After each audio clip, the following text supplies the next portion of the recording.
Ba ba ba ba ba ba ba ba ba ba. I'm reviewing a game called Rhythm Thief. Where's my 3DS?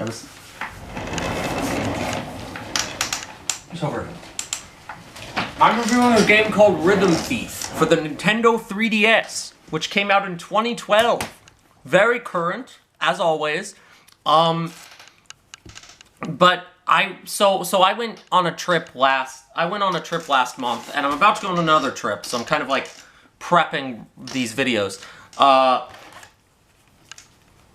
thought I brought this along. I usually bring it along in this little case I have, but it usually doesn't get played. But for whatever reason, on this last trip, I really got back into my 3DS. I've barely played on it in the last, 4 years, 5 years.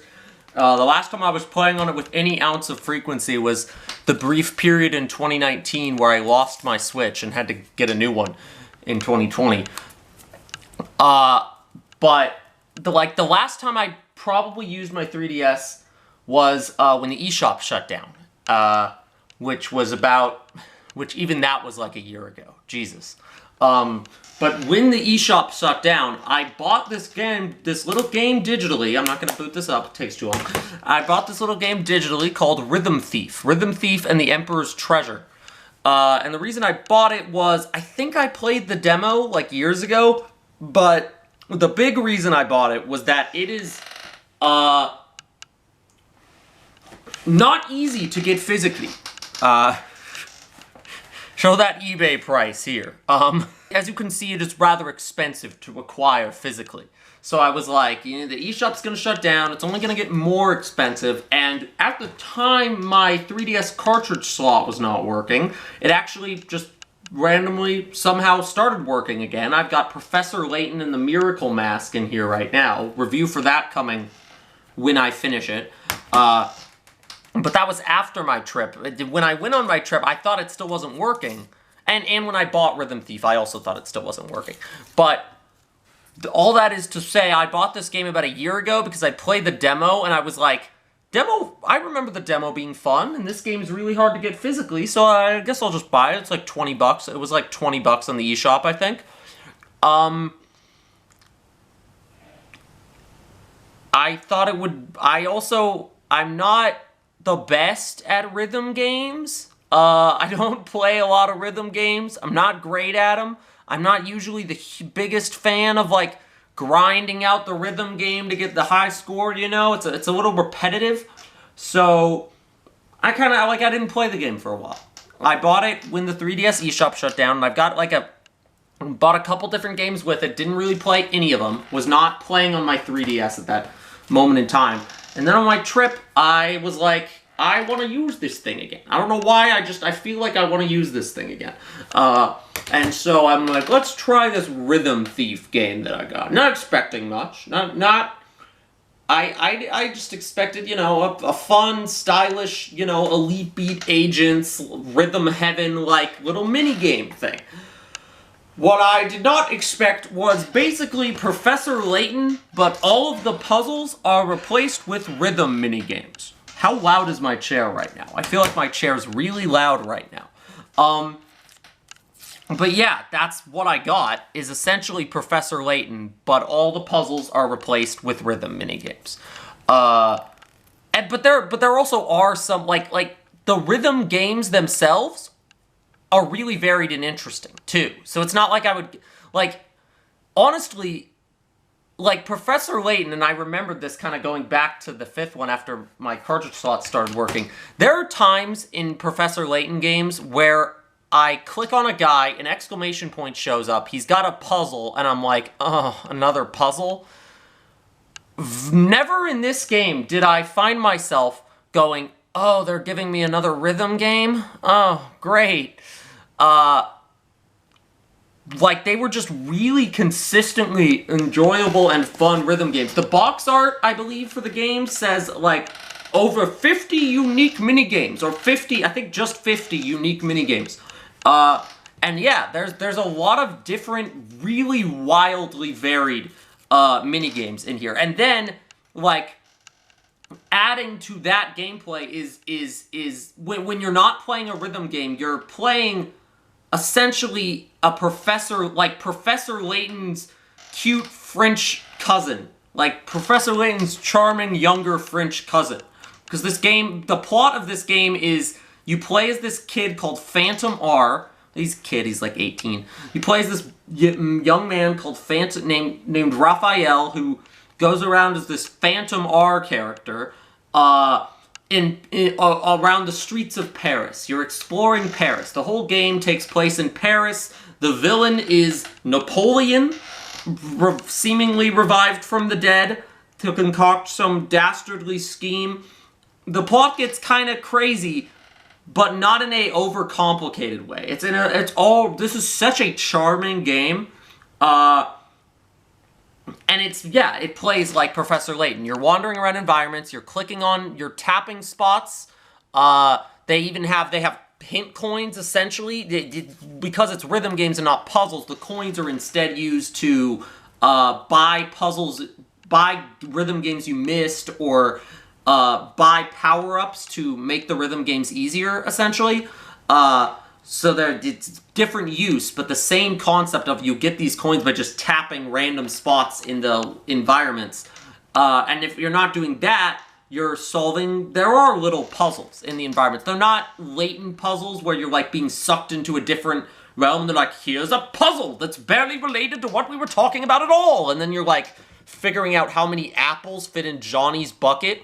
All the puzzles that are in the game are these pretty simple, kind of like music-based puzzles. There's like tapping buttons at the right time. At one point you're putting pieces of sheet music together, which is more complicated than it sounds. You're kind of listening and knowing, like, they're all sound-based puzzles. There's also, you can record, like, you tap, like, say you come across a horse or a fountain. You tap it, and it'll record the sound of that. And then, sometimes, in order to do something, you'll talk to an NPC, and they'll be like, wah, wah, wah, my professor won't stop rambling to me because he can't find his wife. Actual, real objective at one point. Distract the professor. And you have to play, like, a recording. I don't remember what the recording was, but you had to play a recording of his wife singing, I think is what it was. And and then he gets distracted and he leaves, and then you can talk to the person you wanted to talk to. It's like they're very simple puzzle-solving elements, but a lot of fun. And all of that, like, attaches to... It makes a rhythm game that is much, much more than just replaying the rhythm, like, very similar levels of the same minigame over and over again. Instead, there's like 50 different minigames, and the minigame, there are some minigames as you go on that are just an earlier minigame, but harder, like the second version of it. And there's a few too, and there's a few too many of some kinds of minigames. One specific kind I felt there was too many of. And there's also some, they designed a lot of minigames. Some of them are not the best. There's some ones that use motion controls, and they really don't, like, the vast majority of those could have been mapped to buttons, and they would have been more fun. But thankfully, most of the worst minigames are optional.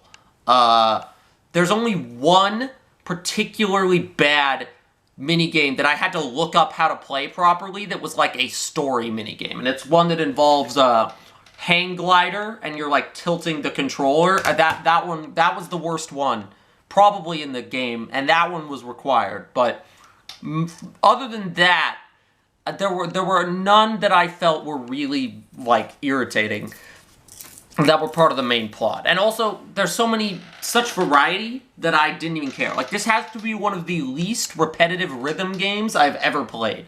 In fact, it's, one of the less repetitive games I've played, period. Like, it's only about 10 to 20 hours, depending on how much you, like, replay the rhythm games, and I did replay them quite a bit.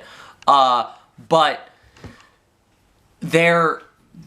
those 20 hours of gameplay, I haven't hit 20 hours yet, but that like 18, 19 hours of gameplay I've played so far is so interesting and varied and charming and fun and entertaining that it feels like far more. And it's made me realize how much I miss the like dedicated handheld console games that were like small in scope, small, light in not intense graphics, not big open world, but they weren't small in content. I feel like nowadays games are small, are like mid-budget games are like Mario vs. Donkey Kong on Switch, which I did buy for some reason. I don't know why. That game is not worth $50.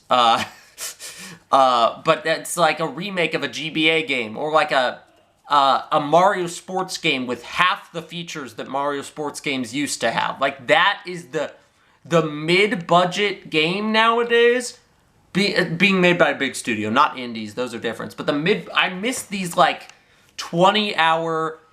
I miss like really creative, interesting 20-hour 3DS games that aren't focused on graphics or scale, and instead are focused on a really nice, fun variety of like gameplay experiences. And I'd say if you're looking for that, buy Rhythm Thief, but good luck with that. Maybe if you find a copy worth like 100 instead of 300, I think it's worth $100, $100 bone game, if any game is. But honestly, your best bet is probably if you have a like hacked 3DS, or you can find a 3DS emulator, play the game. Normally, I don't recommend that in reviews, but they haven't released a remaster. The 3DS eShop is closed. Like, there's no way to buy this game from Sega anymore. And this game would do well if they the ending, it ends on a sequel tease, but they've never made a sequel, which is very sad. Because I assume the first one probably didn't do well, and that's why they never made a sequel, but I wish they would, because this is a really good game. And I want more people to be able to play it. It's like Ghost Trick or Ace Attorney or Layton all over again. It's like these games just trapped on the DS, 3DS, and Ghost Trick made it to Switch, but I don't know if I see this one making it to Switch. There's a lot of elements that are very like 3DS specific. Like, there's a lot of touchscreen.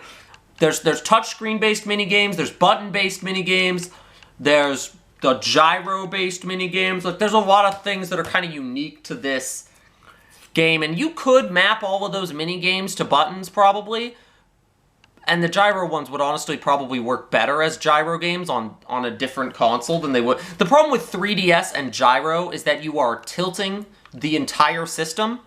I will say one thing this game does good is all of the gyro games just turn off the 3D automatically. Like, you don't have to do it. The gyro games, a pop-up will show up that says, this game has gyroscope controls. 3D is disabled until the minigame's over. Like, they were smart enough to save me the step of having to turn the 3D slider down every time there was a gyro, a motion-controlled minigame. That is a plus point. But what was I saying? I was just like, yeah, this game's not easy. You can't get a hold of this game anymore, and I don't really see it getting remade anytime soon, but it's a shame because it would totally, like, I realized this. It's Sega published this. Sega also owns Atlas. Make a Rhythm Thief game and put a Persona 5 Joker costume in. It like sells itself. Like, it's literally the main character of this game is called Phantom R, and he absolutely appeals to the like Joker Persona, like the game that I hate to do the compare games that aren't really like Persona 5 to Persona 5 thing, and this game is not really like Persona 5, but I'm just saying from a marketing standpoint, from an aesthetic standpoint, you could get Sega could absolutely get people to buy into Rhythm Thief by like by marketing it to Persona fans. I would be fine. I would gladly play a Persona Cross Rhythm Thief, like, spin-off thing. like a Persona 5 Rhythm Thief game. Especially if it meant we actually got a sequel to the original Rhythm Thief game. Like, if Persona 5 is what it takes to bring the Rhythm Thief franchise that isn't a franchise yet back, I'll take it. I'll take it. This game is awesome. I am so glad that I picked this up before the eShop shut down. I wish I could recommend that you do the same, but I will say it's, it's worth emulating, since you're not going to find it for, a reasonable game price. And expect more 3DS game reviews, because I'm getting kind of sucked into this little machine again. I realized not only do I miss the, mid-budget handheld experiences, I also miss playing games in handheld mode and not feeling like I'm missing something by not playing them on the TV. This is a problem I have with my Switch, where any game on Switch that isn't like a mini-game collection or like a super simple, any game on Switch that isn't super simple, I feel like I'm missing out. I don't want to play it handheld. I end up playing it on the TV, exclusively. And when I'm playing on my Switch in handheld, all I play is, Suika game, like just super throwaway stuff. But the 3DS and DS have some really, meaty, but not... They have a lot of games that are, light on graphics and, scale, but not light on content. And I miss that. I miss that in my gaming space, and I've really, booting up my 3DS in the evening and just playing a little bit of Professor Layton or Rhythm Thief has been a great joy booster to me in the last month or so. I've really enjoyed...